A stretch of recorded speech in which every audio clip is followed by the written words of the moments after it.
Hey, it's just Jill. I wanted to get to the meat of what really happened. This past December on the 19th, a lot of stuff happened. So I'll start with the beginning.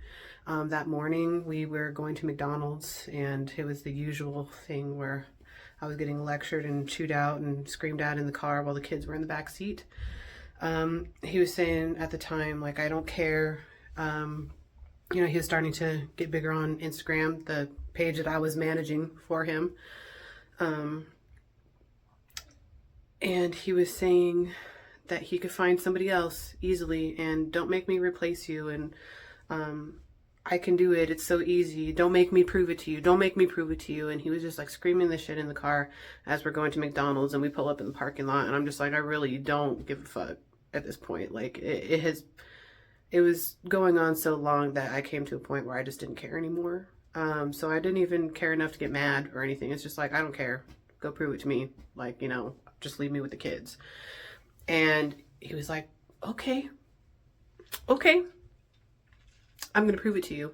And he would make all these faces and horrible stuff that like I end up mirroring now. I mean, I'm kind of figuring out how not to absorb other people's emotions and energies and stuff, because I feel like I'm an empath. And so every time that he got angry, I felt it, but I wasn't turning that way myself. And so we went into McDonald's, and it was just all very cold and callous, and the rest of that day was cold and callous.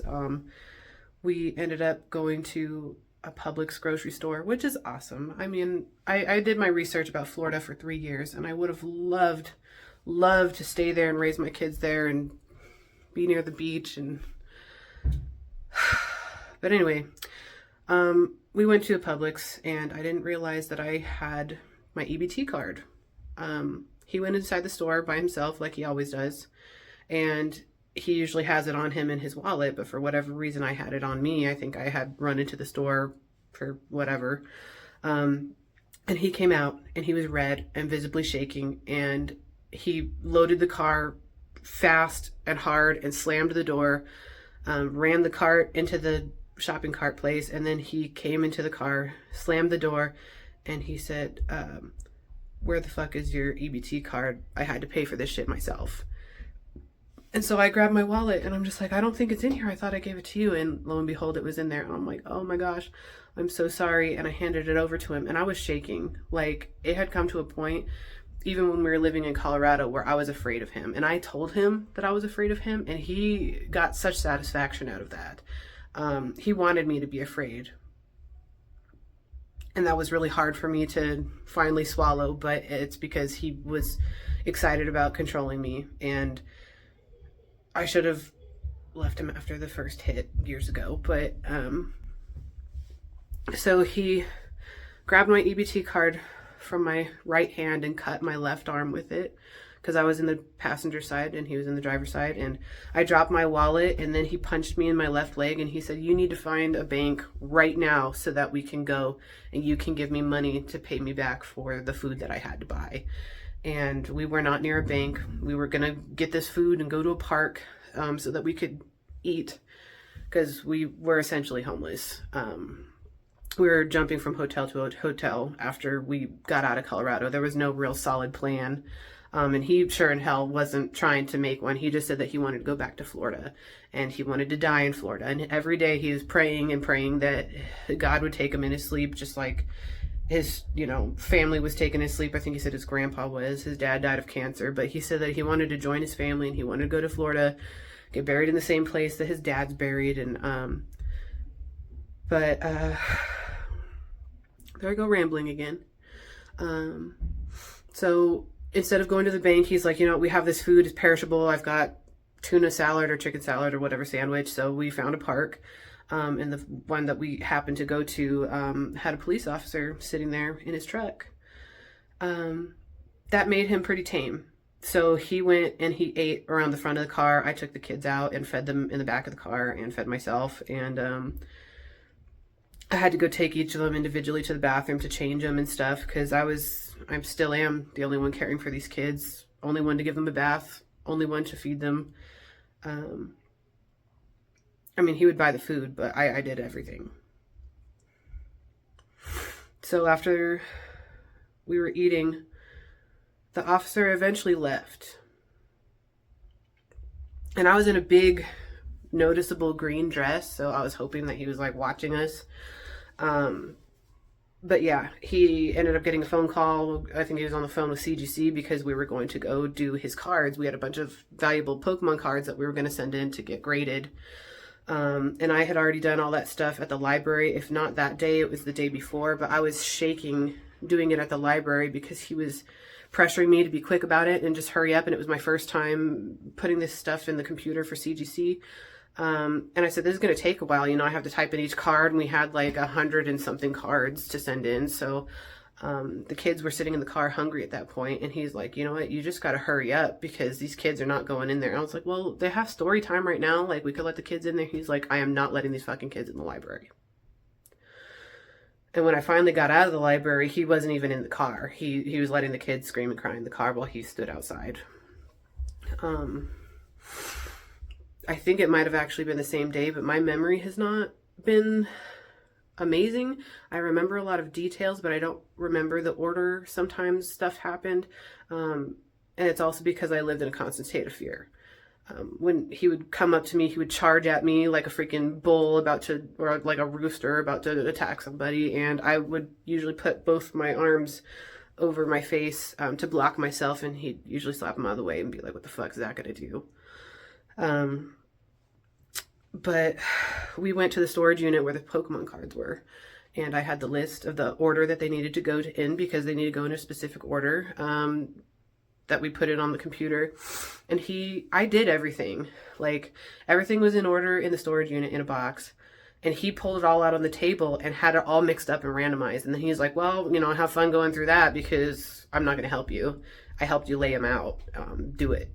And so I would put them in stacks of 10, give it to him. He was cardboarding them up, and we had taken up too much space in that hallway, and I knew it. And I was just like, what if somebody needs to get up here? We're going to be in the way. And he was like, well, who gives a fuck about that? So we were going through all these Pokemon cards, and I was trying to do it as fast as I could. And some guy actually did try to get up to his storage unit, and we were obviously in the way, so he had to go the long way. We saw him down the hall, and he unloaded his stuff in the storage unit. And I had a timer on my phone for 8 minutes because we had the kids in the car, and the car was running. And the car would only run for 10 minutes at a time without the key fob. So I was like, okay, the timer's up. I need you to go and check on the kids because I was doing everything. I had the list. I had everything. I was trying to do the stacks of 10 and everything. I was like, okay. And he had already gone down once to check on him, so I didn't think it was a big deal. So he had gone down again, and he was gone for a while. So I was like, okay, at least I have, you know, the time. I'm able to get everything in order, which I did. Got it all in the box, got it all packed up or whatever. And then he came up red and sweaty and furious. And he was like, you need to go down and talk to the fucking cops because they're saying that we're neglecting our kids. We left them in the car and blah, blah, blah. This is fucking crazy. You need to go talk to the cops. And I was like, okay. And the kids were crying, screaming. So I took the kids, and we all went downstairs together, and he started recording the cops and being all crazy and saying like, oh, I'm going to put this on YouTube. Oh, you guys are, you know, violating my rights and all this shit because he had watched a lot of videos like that. The cops are being completely tame. He was being the only one who was unreasonable. He wasn't listening to everybody who was just like walking around, and he was always loud, and he blamed that on whatever, but he was just a loud, disrespectful person. So I ended up talking to the cops, and I was so afraid. If I got into the car with him again after this confrontation, because of the police and because that guy called the cops on us saying that we're neglecting our kids and just all this stuff, and he thinks that he's the victim for everything, it was all going to come down on me. Because that's what always happened. So I did not feel comfortable with that prospect, and I just was begging the cops, like, can you please try to de-escalate this so that we can all walk away without getting hurt? And they're like, oh, like, you know, they showed actual concern. And like I said in a video before, I had been praying for an out for months.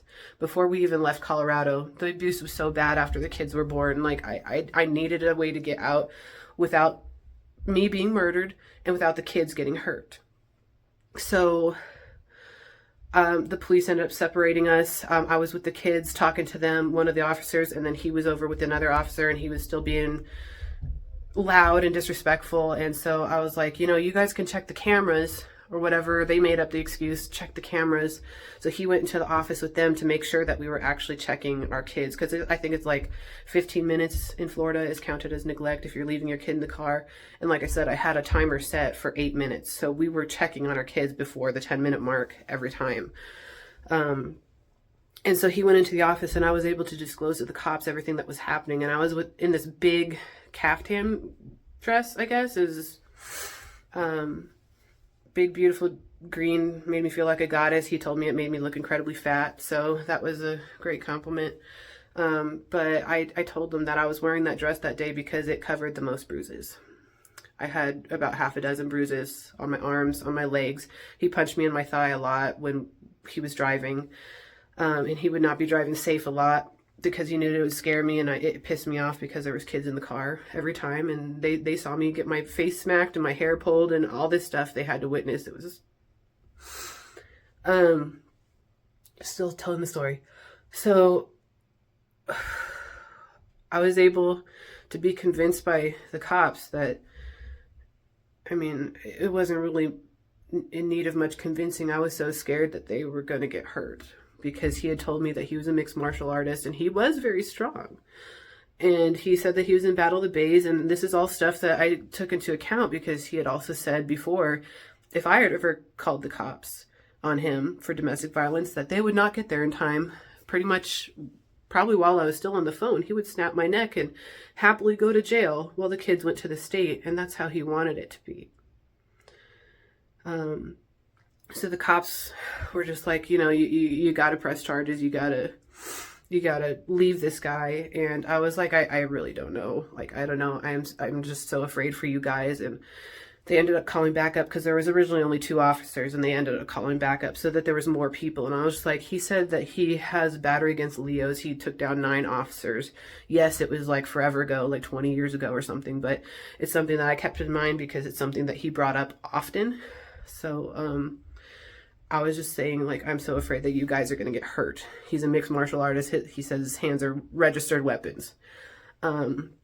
So they talked about it. They were done in the office, and he came back with the officer, and the one I was talking to pulled him aside, and they spoke to each other. And he heard what the officer said, battery. And he charged right up to me. And he was like, did you tell them that I was hitting you? And I was like, no, absolutely not. They saw bruises on the kids or whatever because, like a few days before, we had an incident at Dino World. I actually got strangled in public, but there was nobody around. But it was a public place, and every time that somebody lays hands on your fucking throat, they're trying to kill you. It doesn't matter how brief. They're trying to kill you. And I screamed out that day, but that's another story. So I blamed it on the bruises that were on the kids because he was so close to me, and the officers were like way over there. I don't know how many feet away, but they were not close enough to be able to save me if anything happened. Because I know that he wouldn't blink. He would absolutely snap my neck if he thought that he was going to get in trouble, and then he would happily get in trouble or whatever, because that's what he had told me. So he walks back to the officers, and he's like, oh, that wasn't me, whatever, you guys have no proof, blah, blah, blah, blah, blah. And so he walked towards the officers away from me, thankfully, and the kids were crying in the car pretty much the whole time during these confrontations, or not during the confrontations, but during this whole time, because, they're stuck in a car seat, and yeah, they're in the AC, but they're bored and they don't know what's going on. So, the officer told me pretty much like, you already disclosed the violence and there's evidence all over you. He's going to jail, and now it's up to you whether or not you're going to press charges. And if you're going to be a good mom, you're going to press charges. And they'd asked me if I had ever called the cops on him before, but he had broken his phone. He had broken his phone in March of 2024. He tried to blame it on a neighbor or whatever, but I didn't believe his bullshit story. It kept changing, just like all his stories keep changing. But he had us share a phone. He didn't trust me with my phone, and it's probably because I was taking pictures of all the abuse.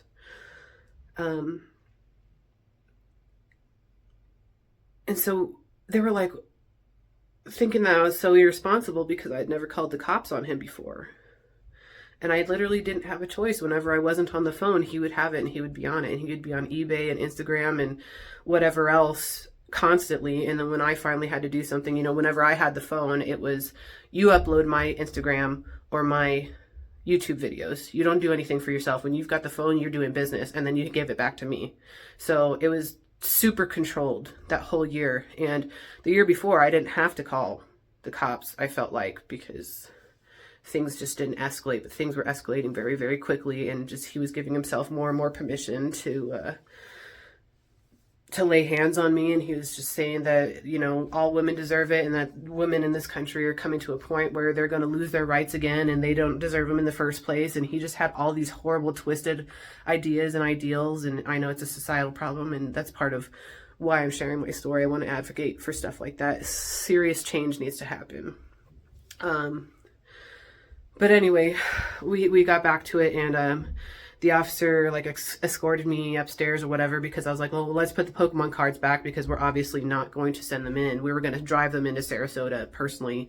But every time that we were in the car, it was horrible for me. Just like even the way to Dinosaur World, it was just constantly being talked down to and talked shit about, and how I'm so replaceable. And it was really hard. I cried a lot of the way to Dinosaur World, and then he got mad and thought that I was trying to manipulate him every time I cried. And so I just stopped crying. I stopped feeling. It was...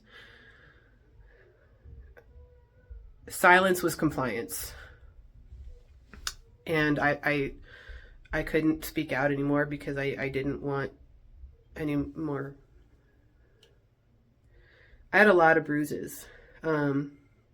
And I have it all written down in this journal too. I can try to read that one of these days. Because I was in a frantic state of mind. I was paranoid. He had me thinking I wasn't allowed to stand by the front door, the back door, the kitchen, vent, the bathroom, the bedroom. I wasn't allowed to stand anywhere and talk about anything because someone was always listening, you know. And if they heard us and I got reported for domestic violence, then you would be getting your ass beat before the cops even got here. Or I would get killed, is what he would mostly say. So, they eventually were able to put him in handcuffs while he was still recording them. They just came out really, you know, professionally, and they just slipped him on, and he didn't fight, thankfully. But when they put him in the cop car, he started slamming his head or something, or slamming something, and they let him out of the cop car to stand there and stare at me and try to get more of what was going on. They kept him kind of in the dark, but it was a really delicate situation. And then after everything finally happened and he was taken away, it was dark and the kids were crying and hungry. It was like 5 o'clock at that point. And we signed paperwork, and I took the kids, and I was totally foreign to everything. I had this rental car that was in his name, and I'm like, well, I don't want Grand Theft Auto, so I had to make a plan of stuff. And I knew I couldn't stick around. I mean, even with the GPS monitor on his ankle and the no contact order, I know that he was going to come after me. But it was scary, just like even going to freaking McDonald's right after the arrest to feed my freaking kids. It was terrifying, and just like the people around there were aggressive, and like I said, it was dark, and I've got these big, thick, super thick glasses, and he was always the one driving whenever. I mean, I drove down to Florida in another rental car, but everything was just so terrifying for me. And it's still, you know, it's very fresh. I mean, it's the last day of February when I'm recording this right now, so I just can't stay silent about it anymore. And my story hasn't changed. Every time that I've written it down or told somebody, I'm telling the same story every time. But that was what happened on the 19th of December, was that originally somebody called on us for neglecting our kids, and it turned out that they saved all of our lives, my 2 sons and myself. And I ended up going to the airport with a backpack strapped on my front and my back, my cat on one arm, my purse on the other. I had my baby in his car seat slung in another arm on the side of my purse, and then I was holding on to my 3-year-old's hand. and we went through 3 airports because we had to do a flight exchange or whatever. The first flight was awesome. We got upgraded for free to seats with little TVs in them. The second flight sucked. I was in a panic and didn't get into the right seats, so this couple took my seat, and there was an empty seat there, so I could have set my baby there, but he had an on the lap ticket. So everybody's ride on the 21st was terrible, right before Christmas, because my baby was crying and screaming. He was too hot and uncomfortable and just didn't want to be on my lap. So it's a lot, definitely, but we're healing and we're all fighters. My son still remembers everything that happened. He also remembers the stuff that happened before. Like, he remembers getting clawed on the back and thrown on furniture and on the bed and stuff. And that was what would happen when he'd get really angry. He would just pick him up and scratch the shit out of his back and just throw him. And I have pictures of his back, and he was 2 years old at the time, 3 years old. He just turned 3 in December. So, I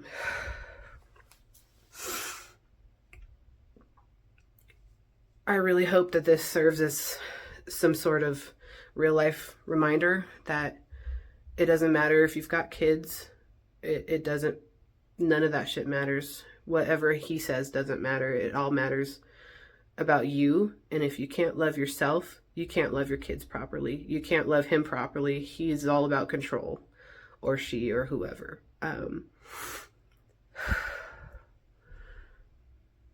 I hope there's more to life than that. I mean, I would love to go back to Florida. It was a dream come true. The place was literally paradise. It felt so magical. I was ready to get into all the pirate museums and educate my kids and all of the fun attractions and everything. I know that it's not a perfect place either, though. So, I mean, but I did like 3 years of research before we finally jumped to Orlando. And we were going to get a house there. I mean, there were some that was actually surprisingly affordable, like 3-bedroom, 2-bathrooms houses, like we could have got into. But God definitely has plans for us. We just have to figure out what they are, or not. Just live and go with the tides and stuff, because I'm still being washed in the currents. But I feel a lot better now. I'm not living in fear. Every morning I wake up, I've been able to start getting my memory back finally. It's mostly short term. I related a lot to Dory, to fish. So, yeah. And as more details come up, I'll definitely share them. Like I said, I've got this journal that looks like the Death Notebook. That's got a lot of stuff in there. A lot of raw, private stuff. But I mean, I'm not holding his secrets anymore. And I appreciate you for watching me. And I hope you continue to watch me as I continue to share my stories and everything that's happened. And hopefully have some better, more positive stories in the future. Because I do feel like I've been reflecting into a positive light, like a prism. Just the light shines through and it comes out a rainbow or something. But I appreciate you. Thank you. And we'll see you on the next one.